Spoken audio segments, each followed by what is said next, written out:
Mga igsoon sa ikaingon ko na kanina, karong Domingguha gisaulog nato ang dakong piyesta sa pagsaka sa langit ni Jesus atong Ginoo.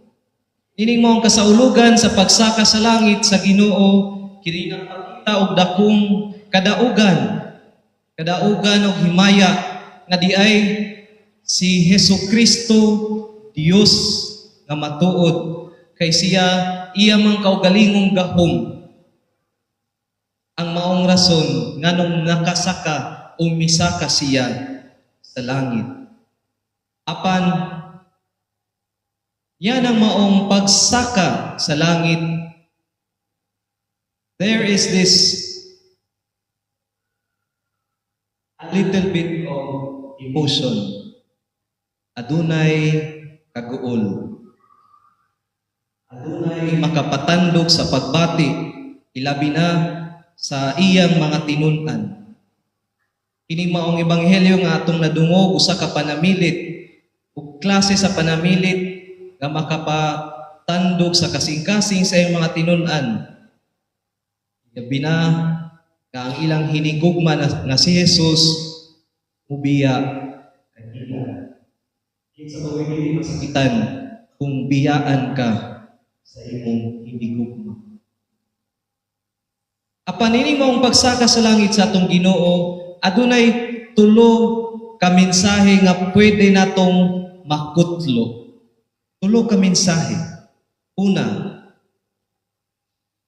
ang maong kahaw-ang di ay og kakulangon sa atong kinabuhi, mao ang kahigayunan sa Dios nga siya makikuban kanato. Kung mubati di ay taw kaguol, kamingaw, kay gibiyaan kita sa atong mga minahal, kanawad-an kita o panginabuhian, nawad-an kita kadasig, kay dunay mga tao nga nagpasakit kanato, yan na day maong kamingaw, magkat-on unta kita nga pasudlon ang Dios sa atong kinabuhi. Daghang mga panahon nga mo reklamo kita nganong mura maglayo ang Ginoo sa atong mga kasakit, kasamok sa unahuna og mga kalibog, mangita ta sa presensya sa Dios apan mura siya wala. Apan sa pagkatinuod, wala mibiya ang Dios kanato.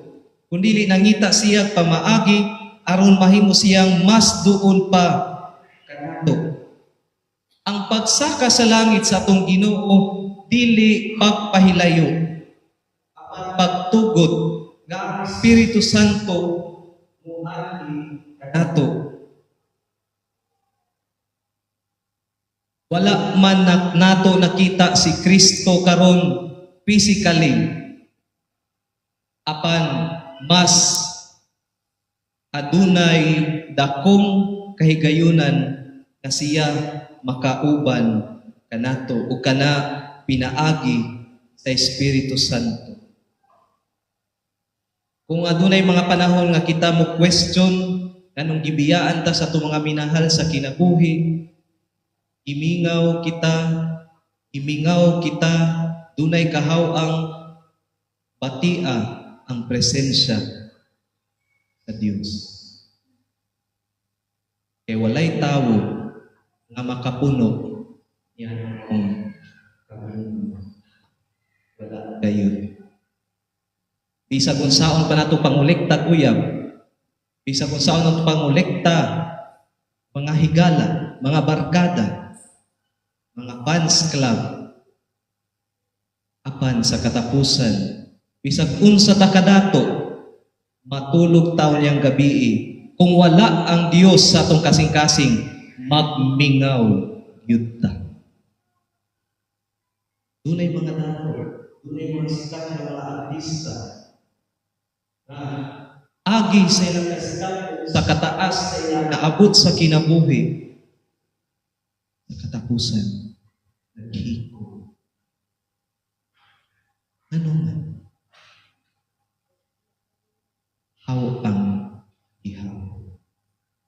Diyos. Panahon. Ikaduha, ang pagsaka sa langit sa Panginoong Jesucristo o ang pagtulunan sa usa ka pagbiya alang sa dakong katuyuan. Atong hinumduman ang Ginoo bilang tao aron makatuman mas lapat pa nga misyon alang kanato. Kung ani apa gihapon si Jesus karon sa atong kaliwala, wala ko ta dinhi karon. O wala ka din nagmisa karon kay man. Kinahanglan na pagmisa sa iyo mapakita ni sa kanang tanan ug buhat ng kalibutan. Apan pinaagi siyang pagsaka sa langit, tang tanan gitugahan o gisugo nga kita na ang mubuhat sa iyang misyon. Gisaligan na kita karon ni Kristo. Ang pangutana, masaligan ba kita? Masaligan ba kita na mubuhat sa misyon ni Kristo? Kasi kasaligan na kita mubuhat sa misyon sa mga marites. Kasi kasaligan na kita mubuhat sa misyon sa mga libakira o mga libakiro sa palibot. Kasi kasaligan kitang magpasakit lang sa pagbati sa ubang mga tao. Dili ka na mo'y misyon ni Kristo. Ang misyon ni Kristo, mao ang pag-ayo, pag-alim, paghigugma, o pagpasaylo. Alam ba kita ng buhat niya? Mga igsoon, dili tanang pagbiya makadaot. Usahay ang pagbiya makaayo.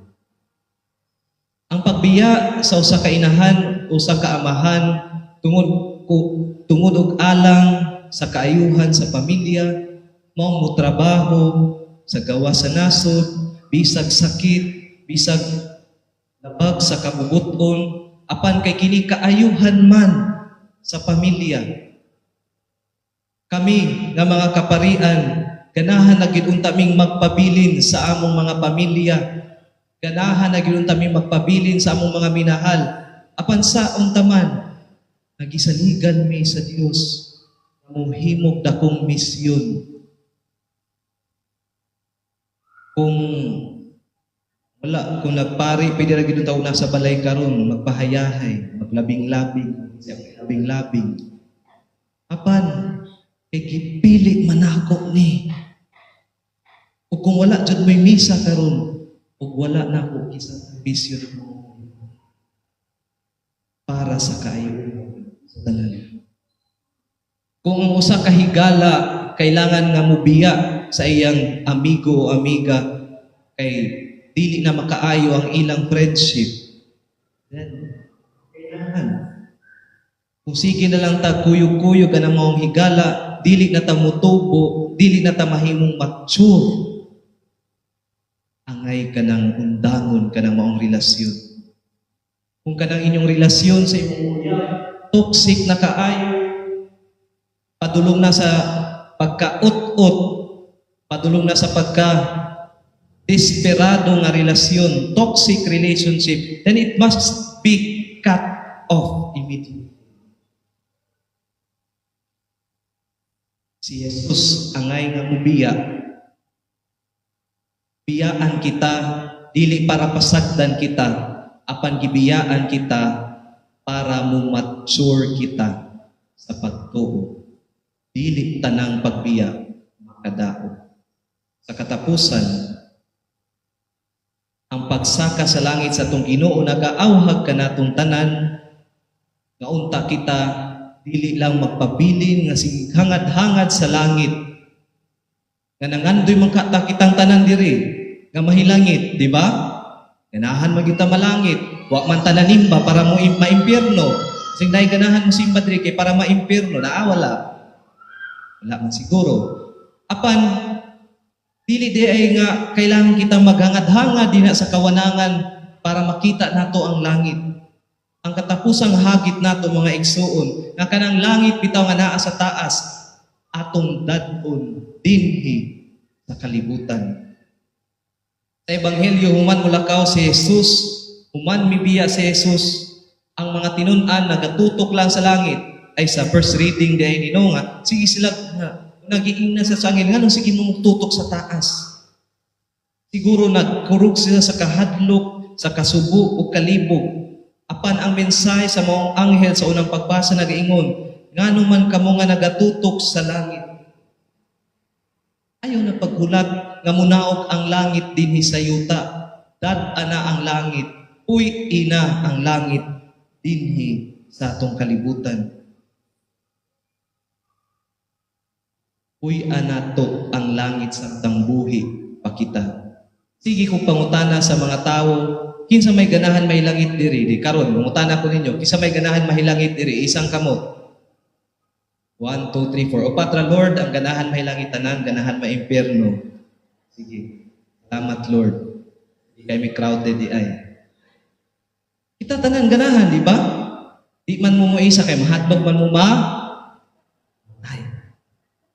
Pero dili kailangan di ay nga mamatay para makasaka og langit. We can be alive and we can taste heaven. Pinaagi, una, sa mga sakramento. Ang matag pagpangalawat day nato, ang matag pagtambong nato sa santos nga misa, matud pa sa santos, usa ka pagtilaw sa langit. Karon nga naa mo dinhi karon, makatilaw ta, unsa di ay kalamig ang langit. Buhi pa kita, apan pwede na kita makatilaw sa langit. Ang pamilya nga malipayon, ang pamilya bisan sa kalisod ug mga pagsulay sa kinabuhi, nagpabilin nga nagmahigugmaon, nagmapasayloon, mapausan sa usag-usa, mudawat sa usag-usa, mura ka ng langit nga pamilya. Apan ka ng balay nga sigirag away, apan ang balay nga sigirag paninghag, ang panimalay nga dili magtingganay, dili gani magdungan og pagkaon, dili gani magdungan og pag-ampo. Practice na mo. Kana ka rin, nagdungan pa ba mo pangaon? Panimalay. O basi iya pangaon, iya panimbang. Ka-training na biyernes.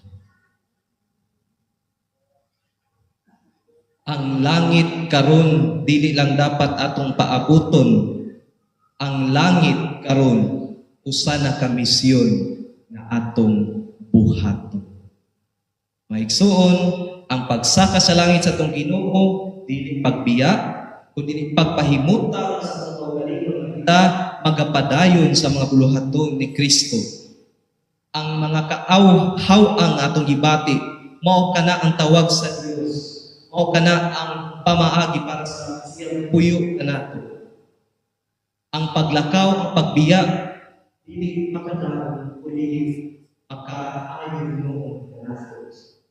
Dili tayo mahadlok, kaya pwede na uy ang langit bisa buhi makita.